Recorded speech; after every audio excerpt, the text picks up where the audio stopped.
कर रहे हैं आर्टिकल 14 की, जो इक्वलिटी बिफोर लॉ और इक्वल प्रोटेक्शन ऑफ लॉ की बात करता है। आर्टिकल 14 का मतलब है state shall not deny to any person equality before law और equal protection of law within the territory of India.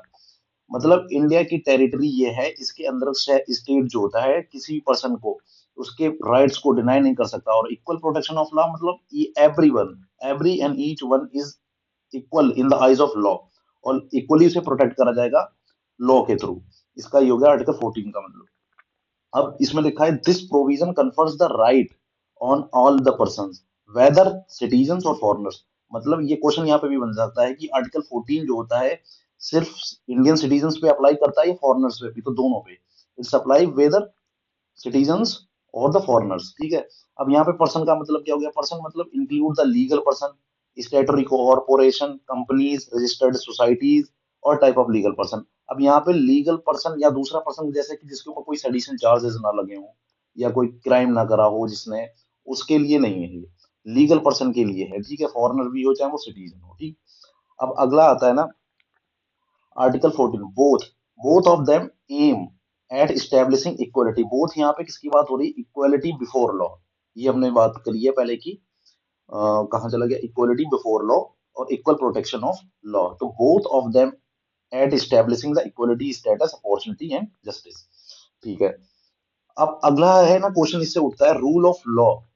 Rule of law जो होता है कौन से आर्टिकल से बिलोंग करता है? कभी कभी कभी दे दिया कि आर्टिकल 15 से बिलोंग है कि आर्टिकल 14 से बिलोंग है, तो आर्टिकल 14 से बिलोंग करता है रूल ऑफ लॉ।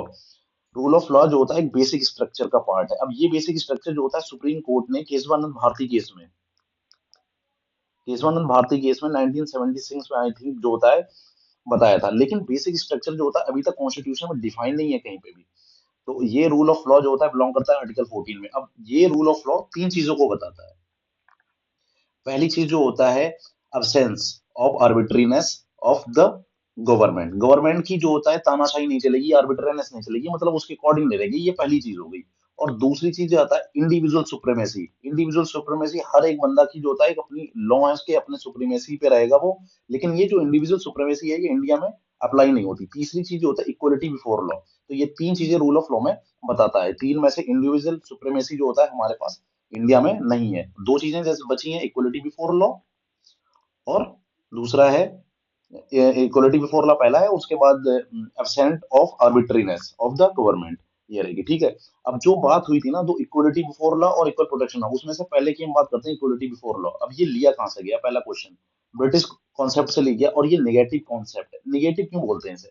नेगेटिव का मतलब ये नहीं कि चाहे बूढ़ा हो चाहे जवान हो और दोनों को रेस में खड़ा कर दिया गया, उससे बोले 50 किलोमीटर आप दौड़ के दिखाओ, तो जो होता है ये बूढ़े के लिए थोड़ा सा टफ पड़ेगा और ये जवान जो इंसान है वो पहले कर देगा। इसीलिए ये नेगेटिव कॉन्सेप्ट है। यहाँ पे कभी कभी कंफ्यूजन हो जाती है ना, तो नेगेटिव कॉन्सेप्ट ये स्टेट के टर्म में बोला गया है। मतलब जो स्टेट है ना, जो गवर्नमेंट है, वो उस पर कुछ बाउंडेशन डालती है कि वो कुछ, उसके ऊपर बाउंडेशन ये डालती है कि वेलफेयर के लिए कुछ काम नहीं कर सकती वो, इक्वलिटी रखेगी। तो स्टेट के ऊपर वेलफेयर को रोकने के लिए, स्टेट की कुछ आर्बिट्रनेस को रोकने के लिए ये इक्वलिटी बिफोर लॉ अप्लाई होता है। इसीलिए से स्टेट के टर्म में नेगेटिव कॉन्सेप्ट बोला जाता है।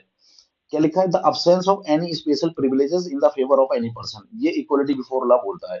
अब यहाँ पे नेगेटिव, आप इक्वलिटी बिफोर लॉ का मतलब समझते हो ना? जैसे कि हमने बता दिया कि कोई फर्स्ट क्लास का स्टूडेंट है और एक जो होता है फिफ्थ क्लास का स्टूडेंट है, दोनों को बोला है कि आप सेकंड क्लास का जो होता है एग्जाम दो। तो सेकंड क्लास का एग्जाम देना देना फिफ्थ क्लास के स्टूडेंट के लिए बहुत इजी है, वो कर ले जाएगा। लेकिन यही सेकंड क्लास का एग्जाम जो होता है फर्स्ट क्लास के बच्चे के लिए बहुत टफ पड़ेगा। तो यहाँ पे जो होता है इक्वलिटी बिफोर लॉ कहता है कि सब इक्वल है हमारी नजर में। तो ये थोड़ा सा टफ मतलब निगेटिव भी होता है कि एक साइड से वो बिल्कुल समान नजर से देखता है। एक अंबानी साहब इधर है और इधर एक मिडिल क्लास का बंदा है, दोनों को जो होता है सेम टैक्स देना पड़ते हैं। मतलब 100 रुपए सेम टैक्स देना पड़ेगा इन्हें भी और इन्हें भी। पर अंबानी साहब को थोड़ा सा सस्ता पड़ेगा और इस बंदे को जो होता है महंगा पड़ेगा। टैक्स दोनों को सब, इसीलिए इक्वलिटी बिफोर लॉ दोनों इक्वल है। अब यहाँ पे बैकग्राउंड नहीं देख रहा इक्वलिटी बिफोर लॉ में किसका बैकग्राउंड कैसा है। मतलब इस बंदे का बैकग्राउंड बहुत ये पुअर फैमिली से आ रहा है, ये बहुत रिचेस्ट फैमिली से आ रहा है, लेकिन टैक्स दोनों सेम पे कर रहे हैं। तो इक्वलिटी बिफोर ये भी इक्वल है, ये भी इक्वल है, दोनों बंदे इक्वल है। ठीक है, इसीलिए से इक्वलिटी बिफोर लॉ कहते हैं। इसीलिए यहाँ पे लिख रखा है एब्सेंस द स्पेशल प्रिविलेजेस, किसी को स्पेशल प्रिविलेज नहीं दी जाती। तीसरा पॉइंट बोलता है equal subjection of all person to the ordinary law of the land administered by the ordinary law for the courts. ये सिंपल है। नो पर्सन वेदर रिच और पुअर, देखो लिख रखा है यहाँ पे, नो पर्सन वेदर रिच और पुअर, हाई और लो, ऑफिशियल और non official, is above the law. चाहे वो ऑफिशियल हो, चाहे नॉन ऑफिशियल हो, चाहे हाई इनकम वाला हो, चाहे लो इनकम वाला हो, सारों के लिए जो होता है इक्वली है। अगर टैक्स जो होता है अब बता दिया गया कि 100 रुपए पे करना है, तो गरीब भी 100 पे करेगा और रिच भी 100 रुपए पे करेगा। यहाँ पे इक्वलिटी देखी जाती है, सारे इक्वल हैं कानून की नजर में, ठीक है। तो ये हो गया इक्वलिटी बिफोर लॉ। अगला कॉन्सेप्ट आता है equal protection of law. Equal protection of law जो होता है, यहाँ पे क्वेश्चन बन जाता है ना, अमेरिकन कॉन्स्टिट्यूशन से लिया गया है ये पहला क्वेश्चन। दूसरा ये पॉजिटिव कॉन्सेप्ट है। पॉजिटिव कॉन्सेप्ट कैसे होगा? अब यहाँ पे जो होता है, स्टेट अगर चाहे तो, जैसे कि मान लो कोई डिप्रेस्ड क्लास है, डिप्रेस्ड क्लास मतलब कोई ट्राइब है या कोई जो होता है एजुकेशनली बैकवर्ड है, उसके लिए जो होता है गवर्नमेंट डीपीएसपी का एक कॉन्सेप्ट होता है, आगे पढ़ाएंगे इसमें। DPSP directive principle state policy, जो वेलफेयर का काम करती है। अब यहाँ पे अगर चाहे तो वुमेन को अपलिफ्ट करने के लिए इक्वल प्रोटेक्शन तभी दे सकती है। यहाँ पे जो होता है पॉजिटिव कॉन्सेप्ट इसीलिए क्योंकि स्टेट जो चाहे उसमें थोड़ा सा वेलफेयर का काम कर सकती है, without the burden, without the barrier of the fundamental rights of the article 14।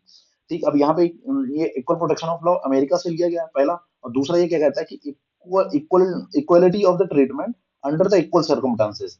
अब यहाँ पे समझो, equality of the treatment under the equal संकट, जब जो होता है ट्रीटमेंट कब दिया जाएगा, जैसे कि अगर पुअर बंदा है मान लो एक, और एक रिच है इधर, एक ये रिच हो गया, तो और टैक्स जो होता है पुअर से, अब वही सेम कॉन्सेप्ट, पुअर से टैक्स जो होता है तुम इससे कह दिया जाएगा तुम 50 रुपए दे दो, और इससे जो होता है सेम चीज के लिए, और रिच जो है उससे बोलेंगे कि तुम 100 रुपए टैक्स दो। अब इक्वलिटी ट्रीटमेंट यहाँ पे हो रहा है अंडर द इक्वल सर्कमस्टांसेस, क्योंकि सर्कमस्टांसेस का मतलब यहाँ पे इसका बैकग्राउंड क्या है, ये पुअर है तो इसलिए टैक्स इससे कम ले रहे हैं 50 रुपए, पर ये बंदा जो है रिच है और इससे टैक्स लेंगे 100 रुपए, क्योंकि इसका बैकग्राउंड मजबूत है, अच्छा रिच है। तो इसीलिए equality treatment under the equal circumstances both in the privileges conferred and the liability imposed by the law. अगला पॉइंट बोलता है the similar application of the law, the similar application of the same laws all person who are similar to situated. अब similarly जो ये हमने बता रखा ना, जो जैसे कि अगर जो रिच है जिसकी इनकम अच्छी है, जो 50,000 रुपए महीना कमा रहा है, और एक जो होता है 10,000 रुपए महीना कमा रहा है, तो ये जो होता है इससे जो होता है टैक्स लेंगे ज्यादा, और जो 10,000 रुपए में कमा रहा है इससे लेंगे कम, जो भी है, ठीक है। अब अगला बोलता है point, the like should be treated alike without any discrimination. तो इसमें बोला है the like should be treated alike, like should be treated alike मतलब, अब जो होता है सेम बंदा जो होता है किसी, जैसे कि मान लो कि ये एक बंदा आर है यहाँ पे और एक पी है, तो ये जो होता है अगर रिच है तो इसे जो होता है रिचेस्ट में काउंट करा जाएगा, ये पुअर है तो पुअर में काउंट करा जाएगा, फिर